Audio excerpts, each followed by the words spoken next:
الحمد لله نحمده ونستعينه ونستغفره. أعوذ بالله من شرور أنفسنا وسيئات أعمالنا.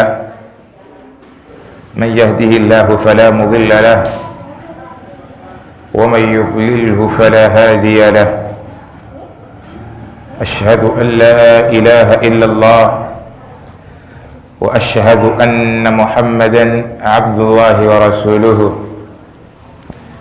خير معلم وأفضل مرب أدبه ربه فأحسن تأديبه وجعله صفيه وحبيبه صلى الله عليه وسلم وعلى آله وأصحابه وعلى كل من اهتدى بهديه واستنى بسنته وتمسك عن دينه إلى يوم الدين. عباد الله، أوصيكم ونفسي بتقوى الله عز وجل. قال الله تبارك وتعالى في كتابه العزيز: يا أيها الذين آمنوا اتقوا الله ولتنظر نفس ما قدمت لغد واتقوا الله إن الله خبير بما تعملون. أمتنا مجهوغا الله تمسب الله إذا تمواجه إلى السوق ساسر بينجلان يمين بيكون نبي محمد صلى الله عليه وسلم. زلكو كوتلو موي غانغني جموي وقت الله تبارك وتعالى ibbangalonna nensirako okwebaza abatesitesi b'ensonga eno kubeera nga bo tebassa mukono nga buli mwaka bategeka enkola efaanaganako bweti abaddu ba Allah ne bajja okubeera nga basoma ku ddiini. Ebigambo byange ebiddako bidde eri bayizi ti baimaamu bammwe gwogwabwe bagukoze ng'okubeera nga bategeka, era bo omusango bagwejjeeko mu maaso ga Allah. Kisigadde eri mmwe abayizi okubeera nga mutuukiriza. Obutajja bwammwe tebulina kye bukosa imaamu eyategese ensonga, oba tebulina kye bukosa abo bonna abali ku kakiiko akateeseteese darusu eno, naye kikosa ggwe ng'omuntu, kikosa ggwe ng'omuntu gwafiirwa okugaana okujja mu darusu okusoma eddiini ya Allah subhanahu wa ta'ala. Ye imaamu omusanga agwejjeeko, era ye ekyokuddamu mu maaso g'ekisibo Allah kiina. Allah waali bamubuuzizza ti abaffe abasiraamu bo ab'emayangayanga wabakolera ki? Nti Allah darusu nazitegekanga. Bw'atyo bw'aligamba, nazitegekanga kuba Allah naye ajja mmubuuza falanas'alanna alladhina ursila ilayhim walanas'alanna almursalun. Allah bw'atyo yagamba, agenda kusooka mmwe baatumamu Allah babuuze, agambe nti alam ya'tikum nadhirun, darusu tebazirete mayangayanga, abawalimu tebajja? Ti qaalu bala qad ja'ana nadhirun fakadhabna. Darusu bazitegekanga mayangayanga naye ffe twalinanga ebyokukola, twagamba tetulina budde bwa kujja kutuulawo. Wala nas'alanna almursalun, Allah malaaka alimi akazze mbaki mu bano ba imaamu bammwe, abakulembeze bammwe, bashuyukhu bammwe abategeka, ababuuze mwatala darusu emayangayanga nti ya rasul ya Allah subhanahu wa ta'ala twazitwala twazitegeka abawalimu bajja ab'enjawulo abatusomesa ku byenjawulo, abatusomesa ku aqiida ebikwatagana n'enzikiriza yaffe, abatusomesa ku busiraamu bwaffe n'ebirala bajja ne tubaleetera abasiraamu b'emayangayanga. Naye abasiraamu b'emayangayanga wallahi bo kye bakola ng'ekyamakulu kubeera nga bagaana okujja mu darusu, wallahi balina ekyokudda mu maaso ga Allah. So baddu ba Allah b'ebitiibwa, mbasaba neesaba okubeera nga enteekateeka bwesi bwe ziba nga zizze nga gye tuli, okubeera nga wallahi tuzijjumbira, okubeera nga tuzijjumbira. Kalegeksi darusu tubeere nga tuzijjumbira, kuba mubimu ku bitubanjibwako ngaffe abasiraamu kwe kusoma eddiini yaffe ey'ekitiibwa. Kuba eddiini yaffe tugikola na kusoma. Tosobola kukola ddiini ntuufu okujjako nga omaze kutuula wansi n'okola ki? N'osoma eddiini. Ate bw'oba omaze okugisoma eddiini okugikolerako nakyo kikulu, si kumala gajja wano mu dawusu nosoma nobirekera abawalimu. Kyonna kyobanga oyize mu dawusu tukukubiriza wobanga ozzeeyo ewaka kiteekese mu nkola. Webasomesa ku musomo gwonna engatto neekutuuka tukusaba ddayo okyuseemu, ddayo okole ki? Okyuseemu, kuba bwe busiraamu. Tugenda kwogera ku kikumulamu abaffe ogw'olwaleero sheekh nga bwayogedde, tugenda kwogera ku almuraqabatu llahi taala, obulondoozi bwa Allah eriffe ebitonde bye. Baddu ba Allah ebitiibwa tetuteekeddwa kukibaamu na kubuusabuusa kwonna nga ffe abakkiriza abasiraamu okukimanya nti Allah subhanahu wa taala yuraqibuna, Allah tulondoola haithuma kunna, wonna wonna wetubeera tukola ki? Tuli. Allah tulinako eriisa ejjogi, era wotabeeraawo nolowooza gwe byokola Allah subhanahu wa taala takulaba. Allah subhanahu wa taala mbimu ku bitendo byeyetenda nabyo Allah yetenda n'ekitendo ekyokulaba. Allah subhanahu wa taala yaraana, Allah tulaba. Allah mbimu ku bitendo bye yetenda n'ekitendo ekyokuwulira. Allah subhanahu wa taala yasmauna, Allah tuwulira. Buli kyonna kyetwogera Allah kikola ki? Akiwulira. Ekyo kiraga bulondoozi bwa Allah subhanahu wa taala. Era muli ku bitendo bya Allah subhanahu wa taala atumanyi ffe ebyekwese mu bifuba byaffe. Allah subhanahu wa taala amanyi gwe atudde wano kikyolowooza. Kiraga bulondoozi bwani? Bwa Allah tabaraka wa taala eri ebitonde bye. Era Allah subhanahu wa taala mu bimu ku biraga obulondoozi bwe amanyi ebiri emabega w'entunula zaffe, nti gwotunudde booti. Allah amanyi kikyotegeeza mu kutunula. Bangi muffe tutunula naye ng'ate tutegeeza birala, ng'oba oliawo okutunula booti n'otunuulira omuntu n'omutunuulira n'ekyenyi ekisanyufu, oba oliawo ku mutima gwe si bwe kiri. Bangi muffe tutunuulira bannaffe n'ebyenyi ebisanyufu naye ng'ate munda muffe tubakeneka, tubalinako obukyayi. Ekyo ffenna tukimanyi, naye Allah subhanahu wa taala abimanyi byonna ebiri emabega w'entunula zaffe. Kitulaga ki? Nti Allah subhanahu wa taala yuraqibuna, Allah atulondoola. Allah atukola ki? Atulondoola ku byonna byonna bye tukola. Era kyova olaba omukkiriza yenna ateekeddwa okukimanya nti Allah subhanahu wa taala amulondoola, amulaba, amutambulizaako eriiso. Amutambulizaako eriki? Era wotaddawo n'olowooza nti eriyo ekikolobero kyonna ky'osobola okukola ala wajihi l-ard, ku kyenyi ky'ensi eno wonna wonna oba okikoledde nga Allah subhanahu wa taala takulaba. Wakadhalik ma yantiqu min lisaani abdin, teri kigambo kyonna kifuluma kuva ku lulimi lwa mwana Adamu kujjako nga Allah subhanahu wa taala akiinako. Kalega ekisibadde ba Allah akiinako kopi. Allah akiwa, akirondodde, akitegedde. Teri kigambo kyoyogera gwe ng'omuntu okujjako nga Allah akiinako kopi. Yagamba Allah nti ma yalfidhu min qawlin illa ladayhi raqibun atidun, teri kigambo kyonna mu dduwa Allah kyakeera ku makya n'ayogera, nokeera ku makya n'okyogera, illa ladayhi raqibun atid, kujjako nga kirondoolwa, kiwandiikibwa. Malayika ez'ebika ebimeka? Ez'ebitende ebibiri. Raqibu nani? Ni atid. Bitendo bya zimalayika ezo zitulondoola haithuma kunna, wonna wonna wetubeera tuli. Ezo zonga Allah yaziteekawo kulondoola byetuwogera, bigambo byaffe. Oyogedde kigambo ki? Wallahi teri kigambo kyoyogera kakibeere nga kirimu okutendereza Allah subhanahu wa taala, kakibeere nga kirimu okuvuma, kakibeere nga kirimu okulinnyirira, kakibeere nga kirimu okugeya. Wallahi illa ladayhi raqibun atidun, kujjako nga kirondoolwa, kiwandiikibwa.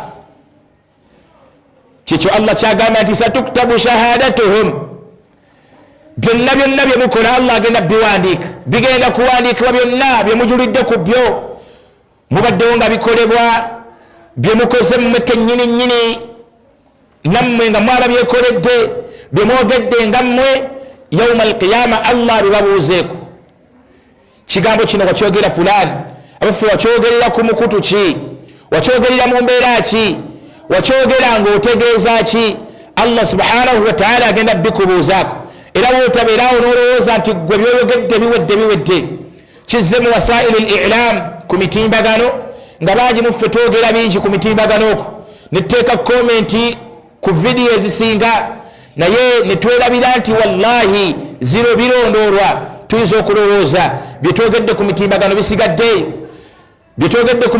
bisigaddeeyo naye kimanye nti n'ebyo nabyo Allah subhanahu wa ta'ala abirondoola wallahi era yauma alqiyama Allah subhanahu wa ta'ala agenda bikubuuzaako komenti zebateeka ku videos ez'enjawulo ebigambo byokozesa ebyobuwemu ku mitimbagano Allah subhanahu wa ta'ala yauma alqiyama agenda bikubuuzaako kikitulaga kyekyo baddu ba Allah bebitiibwa tingaffe abasiraamu teekeddwa okwetereeza ebbanga lyonna ebiyita ku nnimi zaffe bibeere birungi ebikolwa byaffe bibeere birungi lwaki Allah subhanahu wa ta'ala atulondoola omuddu yenna wamala okitegeera nti Allahu tabaraka wa ta'ala amulondoola kyabbeeyi nnyo oba kyetaagisa nnyo gyali okubeera nga atandika okwetereeza atandika okubeera nga akola ku mirimu emirungi atandika okubeera nga ayogera ku bigambo ebirungi ebigambo ebirimu ku nsa ebigambo ebitakosa ebyo nga Allah aliba abimubuuzizzaako yauma alqiyama aliba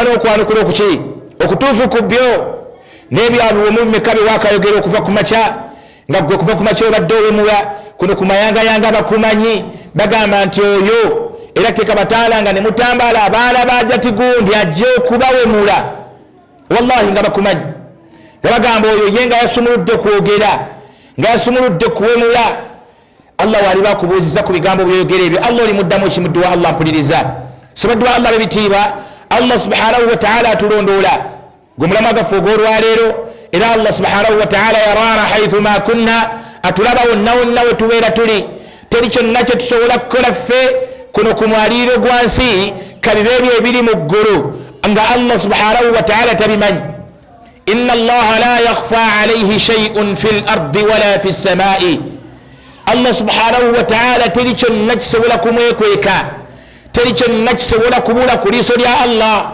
teri asobola kukeera ku makya neyekweka ku Allah subhanahu wa ta'ala nagamba kino nkikoze naye Allah tandabye wallahi inna allaha la yakhfa alayhi shay'un fil ardi wala fis samaa'i kakube mu ggulu kakube ku nsi wallahi teri kyesobola kwekweka ku Allah subhanahu wa ta'ala Allah yakiinako okulaba okw'enjawulo tolina kyosobola kukola mu kisenge ekyo gyosula okuggyako nga Allah akulaba kyekigambo kyajja mu hadith ey'omubaka waffe Muhammad sallallahu alayhi wa sallam natugamba hadithi ya Abi Dharr Jundabi ibn Junada natugamba omubaka sallallahu alayhi wa sallam ti ittaqillaha haythu ma kunt ti Allah tabaraka wa ta'ala wonna wonna wobeera oli kuba aba akulaba kalegerekese tuli fenna ab'ebitiibwa salaamu alaykum ya hadithi y'omubaka Muhammad sallallahu alayhi wa sallam gamba ittaqillaha haythu ma kunt ti Allah subhanahu wa ta'ala wonna wonna wobeera oli kuba aba akola ki akulaba akwinako eriiso buli kyonna kyogenda okukwatako okulembeza kutya Allah attaqwa llahi huwa ra'su kulla shay'in okutya Allah gwe mutwe ogukulembera buli nsonga yonna buli wonaakulembeza okutya Allah kijja kukuwaliriza obutagwa mu nsobi obeere ng'olongoosa ne bwonaabeera mu bisenge byeyo gy'owangaalira omusajja ne mukyala wo nga muli mu kisenge eyo gye mubeera wallahi ittaqillah mukulembezenga kutya Allah subhanahu wa ta'ala bingi mu byo bikolebwa nga tubikolera mu bisenge byaffe naye ng'ate wallahi si bituufu naye ng'ekiri mu ntegeera zaffe tulowooza ti Allah subhanahu wa ta'ala tatulaba era nga ffe mu byo tuba tulowooza twekwesa ekimala anti abaana tebalaba teri yenna akulaba gwe n'obeera ng'otuukiriza byonna by'otuukiriza n'obituukiriza mu kisenge kyekyo naye ng'ate wallahi birimu okugatta ku Allah birimu okujeemera amateeka ga Allah naye nkugamba kimu inna allaha la yakhfa alayhi shay'un fil ardi wala fis samaa'i teri kyonna kisobola kwekweka ku Allah, teri kyonna kyosobola kukola ku Allah ng'olowooza okikoze mu bubba kujjako nga Allah subhanahu wa ta'ala akola ki? Akulaba. Nabeshe baddu ba Allah bebitiibwa twetereeze kubanga Allah subhanahu wa ta'ala ya'lamu sirrakum wa jahrakum. Allah amanyi bye mukoleeyo mu kyama, Allah abiinako obulondoozi obw'enjawulo, Allah abiraba bye mukoleeyo nga muli mwekka wa jahrakum, era Allah subhanahu wa ta'ala amanyi byonna bye mukola nga muli mu lwatu, muli we babalabira, byonna Allah subhanahu wa ta'ala abikola ki? Abimanyi. Ne bangi muffe tusobya nnyo Allah tabaraka wa ta'ala nga twekwese nga tulowooza oba oliawo Allah tatulaba, era oba otunuulidde ebimu ku bisinga okukolebwa mu bikolobero, abamu ku bo babikola kiro, abaluka enkwe, abatta bannaabwe, abatega bannaabwe ebidagala, wallahi babitega kiro, ng'ekiri mu ntegeera zaabwe balowooza era nga bagamba Allah takola ki, era nga bo balowooza teri abalaba, agamba katugende ekiro nga teri atukola ki. Wallahi abo bonna abakulukira olukwe nkubuulira ekigambo kino, webuba nga budde bwa misana kikino kye bakola, bafuna ekifo nga teri yenna abawulira, ne bafuna ekifo nga kyekusifu, ne batuula enzigi baziggalawo okubeera nga tebagala bigambo byonna, tebagala maloboozi gonna gakola ki, gafuluma we bali. Naye tubagamba ti wallahi Allah subhanahu wa ta'ala abakola ki? Kabegerekese. ألم تر أن الله يعلم ما في السماوات وما في الأرض ما يكون من نجوى ثلاثة إلا هو رابعهم ولا خمسة إلا هو سادسهم. الله قال أبفت ملابا أبفت لبا قال الله سبحانه وتعالى يعلم ما في السماوات وما في الأرض. أما يبري مقول نبري كشي نبري كنسي ما يكون من نجوى ثلاثة تولي وبيلبا أنتم بمكا nga balina ekyama kyonna kye bayisaawo illa huwa rabi'uhum, kujjako nga Allah wakuna mu bo. Teri wabeera bantu bameka? Basatu. Nga balina ekyama kyonna kye bayisa, nga balina akaama konna ke bayisaawo illa huwa rabi'uhum, kujjako nga Allah wakuna mu bo. Wala khamsatin, tewali wabeera bameka? Bataano. Nga balina kyonna kye boogerako, nga balina luko lwonna lwe baluka, nga balina ensonga zonna zebogerako nga za ddiini, nga balina ensonga zebayisaawo obaoliawo nga za byabufuzi, illa huwa sadisuhum, kujjako nga Allah wa mukaaga ku bo. Kitulaga nti Allah subhanahu wa ta'ala wallahi teri kyetusobola kukola mu kyama okujjako nga akirina kukola ki? Okumanya. Allah atulondola baddu ba Allah ab'ebitiibwa. Nabekyo twetereeze, bw'otaddawo n'olowooza nti mukutuula ekiro ne mutuula obukuukuulu ne muyisaawo olukwe lwonna lwe muyisaawo ti Allah subhanahu wa ta'ala tabalaba. Kituufu muba mwekwesa eri ebitonde ebiba tebibalaba, naye ate ye Allah subhanahu wa ta'ala aba akola ki? Huwa ma'akum aynama kuntum. Allah yabeera naffe wonna wonna we tubeera tukola ki? Tuli. Naye abeera naffe olubeera olwo olutuuka mu kitiibwa kye Allah subhanahu wa ta'ala. Allah subhanahu wa ta'ala abeera naffe okutugamba nti huwa ma'akum aynama kuntum. Allah abeera nammwe wonna wonna we mubeera muli, abeera naffe olubeera oluja mu kitiibwa kye, olubeera alladhi yaliiku bijalaalih, oluja mu ki? Mu kitiibwa kye. Okwawukanako n'abamu mu bamu'tazila n'abamu babafaananamu bajahmiya, tulina ne bannaffe oba bannammwe abasuufi, assuufiya, abalina entegeera eya wahdatul wujud, entegeera egamba nti Allah subhanahu wa ta'ala n'ebitonde bye bali bati, nti Allah subhanahu wa ta'ala ali wamu n'ebitonde bye, wakadhalika mu mbizzi Allah mbwe abeeramu, bwe batyo balowooza abasuufi. Balina entegeera eyo egamba nti ye Allah subhanahu wa ta'ala abeera mu buli kintu. Karegerekese, ye Allah nti abeera mu buli ki? Mu buli kintu. Wakadhalika mu mbizzi mwali, wakadhalika bagamba ne mu mbwa, wakadhalika ne mu bitonde byonna bagamba bo Allah nti akola ki? Si ye entegeera eyo. Abasuufi bo batyo balina entegeera eyo, naye entegeera eyo si ye ntuufu. Ffe tugamba nti Allah subhanahu wa ta'ala atulondoola, era Allah ali wamu naffe wonna wonna we tubeera lutuli, olubeera oluja mu kitiibwa kye. Oluja mu ki?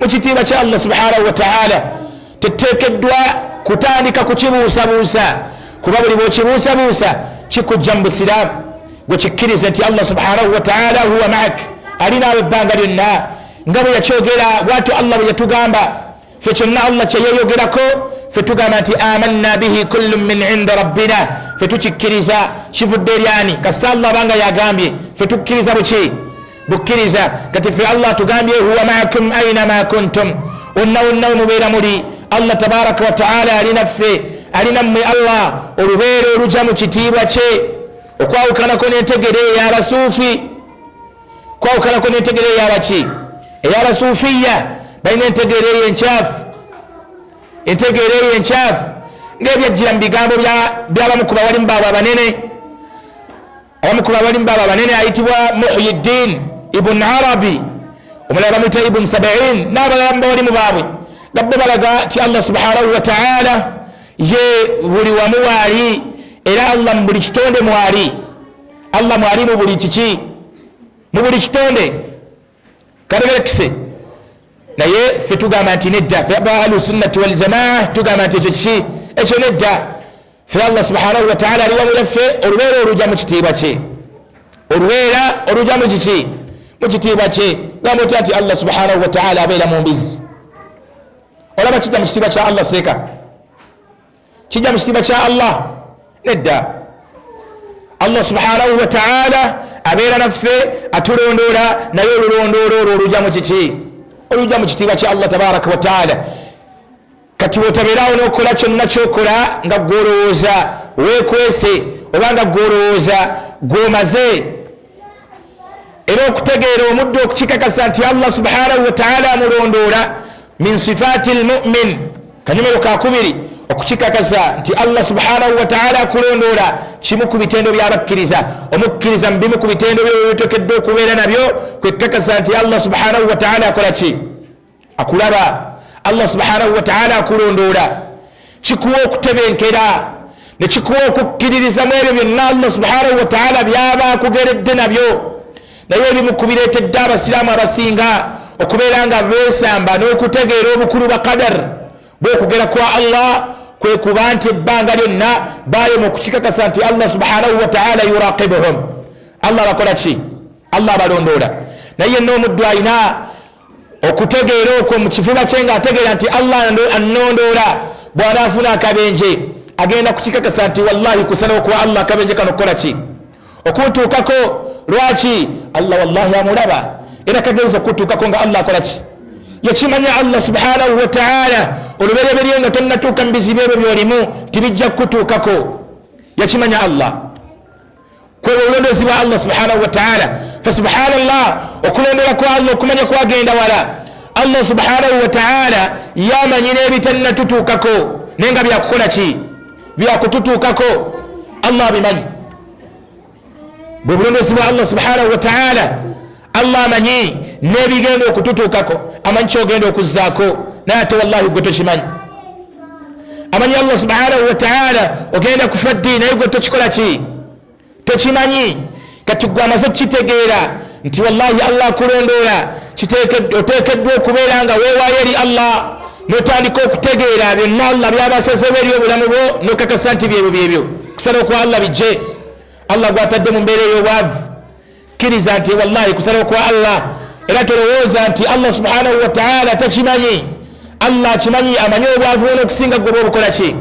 bw'obutegeera okumanya Allah amanyi obwavu n'okusinga gwe bw'obutegeera Allah amanyi ddi lw'oli buvaamu Allah amanyi bugenda kukulumira bbanga ki naye ate gwe tekirinaako kumanya okanya kutakabala okanya kuyiiya byokwata byebikutuka byosiba byebikutuka byobala byebigaana naye ng'ate tomanyi kiddako naye nga teye Allah amanyi lwaki abikutula lwaki bijja bigootaana kubanga akimanyi biwe bugenda okuvaamu obwavu obwo kale tesibadwa Allah bebitiibwa nabesho ebbanga lyonnaffe ng'abakkiriza mu bimu ku bitendo byaffe teekeddwa kitegeera nti Allah subhanahu wa ta'ala yuraqibuna Allah subhanahu wa ta'ala atulondoola era yenna omukkiriza atalina kitendo kyakutegeera nti Allah amulondoola obukkiriza bwe fe tubusaako question mark obeere tu omukkiriza nga tokikkiriza nti Allah subhanahu wa ta'ala akulondoola wallahi obeere tu omukkiriza nga tokikkiriza nti Allah subhanahu wa ta'ala akulondola, nga tokikkiriza nti Allah subhanahu wa ta'ala akimanyi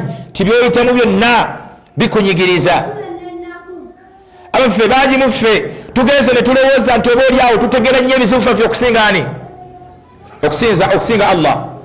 Ffe abantu tugenze ne tulowooza nti ebizibu byaffe tubitegeera nnyo okusinga Allah tabaraka wa ta'ala, naye nga ate Allah yasinga okutegeera ebizibu byaffe n'okusinga ffe bitukola ki otubitegeera tubikaabire Allah subhanahu wa ta'ala. Yensonga lwaki mu mbeera eyo y'oluvannyuma lw'okutegeera ti Allah subhanahu wa ta'ala atulaba era atulondoola ku buli byonna bye tukola, buli lwofunanga ekizibu ddukiranga eri Allah, kubawa ekizibu ekikutuukiddeko wallahi Allah abadde mujulizi, Allah abadde alaba ng'ekizibu ekyo kikola ki kikutuukako. Ddukira eri Allah subhanahu wa ta'ala omugambe ya Allah ekizibu kikino kintuuseko Allah, kigenza okujja ng'okimanyi Allah, naye boolyawo Allah kusaba obeere ng'okinzigirawo.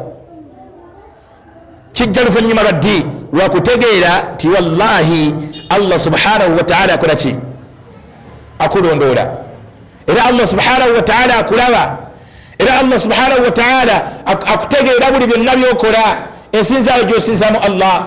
Wallahi obuziina bwe bwokoleeyo ng'oli wekka Allah subhanahu wa ta'ala abukola ki eddogole mutega nammwe ekiro, abakyala abaloga abasajja wallahi Allah abeera abalaba mu kaseera we muteekera eddogeri mu nva, we muteekera eddogeri mu byokunywa, we muteekera eddogeri mu mmere. Wallahi Allah subhanahu wa ta'ala mu kaseera wooliteekeramu abakulaba.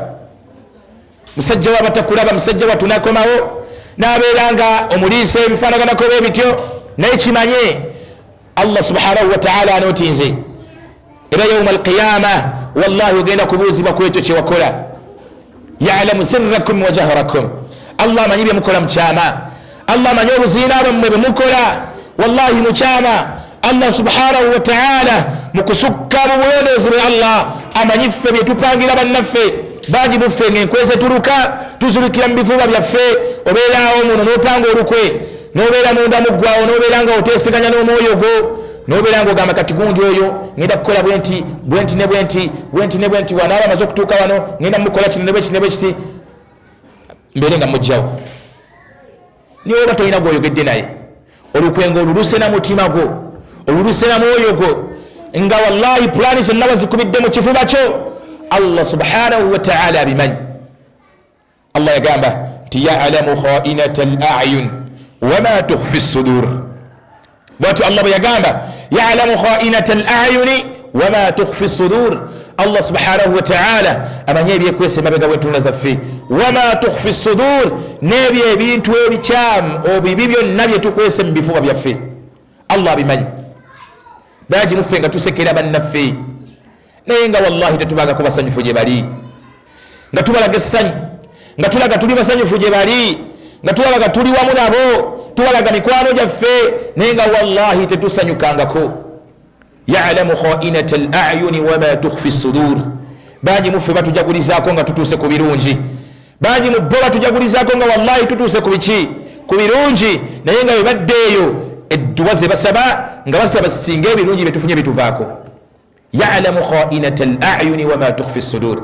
Kyewuunyisa ffe bye muba mubikozeeko tuba tetumanyi, ffe bwe musukumira edduwa z'okusiraana, ffe bwe mwagala osiraanya wallahi tetubimanyi, naye ate ye Allah subhanahu wa ta'ala abikola ki abimanyi era abiraba. Era kyova olaba yawma alqiyama abantu bangi bagenda kubeera mu kuswazibwa nga baali mikwano gyaffe, nga baali batuli ku lusegere, naye nga wallahi baali bannaafuusi, nga baali bannaafuusi, batulaganga basanyufu ku ebyo byonna ebyatutuukangako, batulaganga wallahi bali wamu naffe ku ebyo byonna bye twali twetaaga, batulaganga bagenda kuyita mu mbeera zonna nga bali wamu naffe, naye nga ate baddanga eyo ebbali bye bimu ku byatwogerangako wallahi byali nga bitukosa, nga batwogereranga amafuukuule, batwogereranga ebigambo ebitali birungi, naye nga ate wallahi bye twasembezanga bangi muffe nga mubasinza otukosa beera abatuli ku lusegere, naye bo balowooza ffe tetumanyi, ffe tukanya kubasembeza naye tubagamba ye Allah subhanahu wa ta'ala alimul ghaibi wash-shahada. Allah subhanahu wa ta'ala amanyi ebirabwako n'ebyekwese, Allah subhanahu wa ta'ala amanyi ebirabwako n'ebikoze ki n'ebyekwese, byonna bye mukwese mu bifuba byammwe byonna Allah subhanahu wa ta'ala abiraba.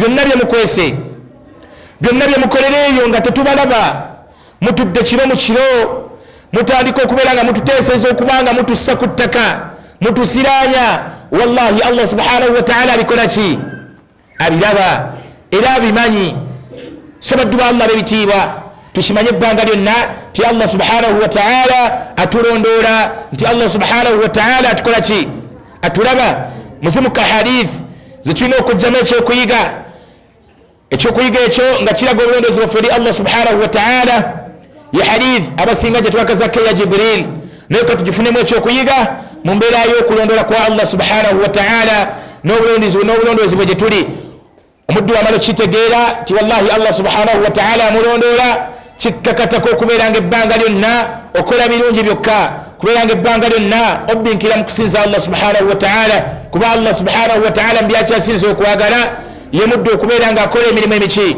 akola emirimu emirungi omuddu yenna bwamala okukitegeera ti Allah subhanahu wa ta'ala amulondoola ateekeddwa okubanga ebbanga lyonna abbinkira mu kusinza Allah subhanahu wa ta'ala nga bwe kyajja mu hadith abasinga twagikazako eya Jibril omusajja hadith ya Umar ibn Khattab radiyallahu ta'ala anhu atunyumiza nti bainama nahnu julusu inda rasulillahi sallallahu alayhi wa sallam dhata yawmin nako olumu twali tutudde n'omubaka Muhammad sallallahu alayhi wa sallam idh tala alayna rajulun شديد بياض الثياب شديد سواد الشعر لا يرى عليه أثر السفر ولا يعلم منا أحد namutenda n'ebitendo byamutenda nabyo musajja yalinga engoye z'enjolo nnyo yali omusajja ng'enviri ze enzirugavu nnyo wallahi nga mukumutunuulya bwetu teri yali amulabako obuufu bwa lugendo najja n'atuula eri omubaka Muhammad sallallahu alayhi wa sallam n'akonaganya amavivi ke ku ga nabbi n'akwata ebibatu bye n'abissa ku bisambi bye n'amugamba nti ya Muhammad ewange gwe Muhammad n'atandika okumubuuza ebibuuzo ebyenjawulo naye mbi mukubi ebibuuzo bye yamubuuza yamugamba nti ma huwa al-ihsan akhbirni an al-ihsan mbuulira ku bulungi ku kukola obulungi ma huwa al-ihsan yamugamba nti an ta'buda Allah yemuddu okubeera nga asinza Allah subhanahu wa ta'ala nga bwe osinza Allah omusinza ka annaka tarahu ng'olinga nga amulaba nga buli wobeera mu ssala osinza Allah ng'olinga nga akola ki yagamba nti fa in lam takun tarahu niwankubadde gwe Allah tomulaba fa innahu yaraka kikakase nti Allah akola ki yakulaba awo ne tujjawo embeera y'okulongosa ibaada zaffe ffenna abasinza Allah mu mbeera zonna zitusinzaamu nazo Allah kakaza nti ibaada gy'okutteko ogirongoosa ng'olinga nga Allah amulaba newankubadde gwe fulaani tomulaba naye kikakase nti ye Allah subhanahu wa ta'ala akola ki akulaba ku buli ibaada yonna gy'okola nabashabaddu wa Allah bebitiibwa tulongoose emirimu gyaffe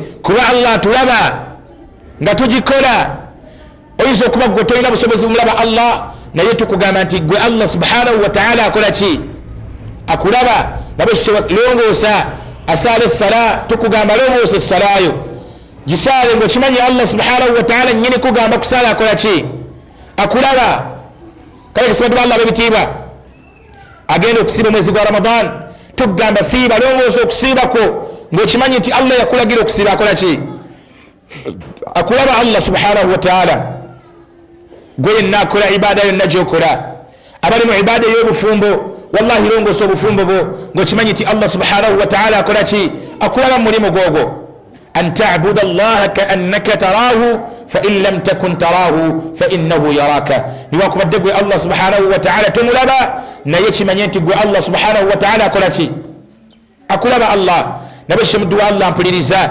ngafunikira ebigambo byange nkusaba longoosa emirimu gyo longoosa buli byonna byokola ng'okimanyi Allah subhanahu wa ta'ala akulaba era byonna biraba byonna byotuusako emirimu gyo byotuusako emikono gyo byotuusako byonna ebiyungo byo ebyomubiri Allah subhanahu wa ta'ala abiraba bangi muffe wallahi tukozeseza ebiyungo byaffe ebyemibiri ne tubikozesa mu kujeemera amateeka ga Allah ne tubbinkira mu kukosa wallahi mu kukosa bannaffe naye nga twerabidde nti oba oliawo Allah subhanahu wa ta'ala atulaba Allah mu kutulaba kwaffe baddu ba Allah bebitiibwa mbakuutiranga nange esseeresa eyo okubeera nga tulongoosa emirimu gyaffe tukimanye nti nnyini kutugamba kukola emirimu gino gye tukola nnyini kutugamba kumusinza Allah subhanahu wa ta'ala abeera atulaba ebbanga lyonna era Allah subhanahu wa ta'ala abeera atulondoola bigambo byange ebyo mu bufunda bwabyo saba Allah subhanahu wa ta'ala atuweemu ekyokuyiga saba Allah subhanahu wa ta'ala atuwemu ekyokuyiga tuteekemu abo abawulira ate we tuba tuwulidde ne tuteekesa mu nkola.